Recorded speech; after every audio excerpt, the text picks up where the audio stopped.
In ogni campo il tuo nome. Così si apre il video che celebra il rinnovo della partnership tra Udinese Calcio e Regione Friuli Venezia Giulia. In tuo nome abbiamo lottato, segnato, esultato, vinto.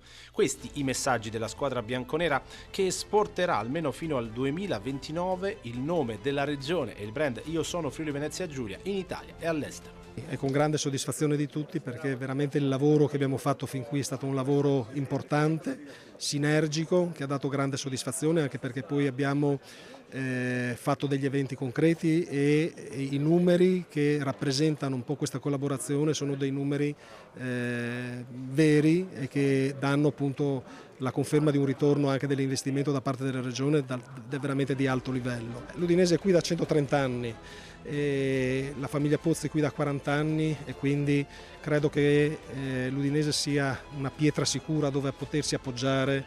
Il sorriso del presidente Federica racchiude più di 1000 parole per un'operazione che all'epoca venne vista con sospetto e che ora porta a casa grandi frutti. Che risultati vi dà questa collaborazione? No, ma è enorme, dicevo, gli studi che ci vengono proposti sono risultati straordinari da questo punto di vista, per quello dicevo è l'investimento più produttivo che abbiamo in assoluto dal punto di vista della promozione e della comunicazione, perché normalmente uno spende uno per avere uno, noi spendiamo uno per avere quattro.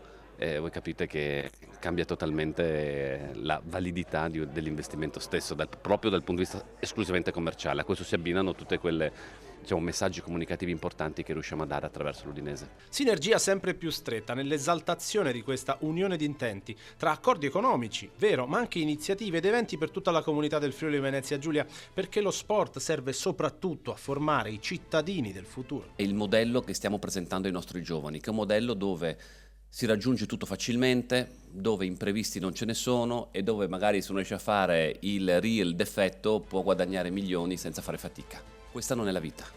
E lo sport e la pratica dello sport insegna proprio questo, perché lo sport insegna il sacrificio, lo sport insegna il fallimento, lo sport insegna a sapersi rialzare e quindi non crei uno sportivo, crei un cittadino.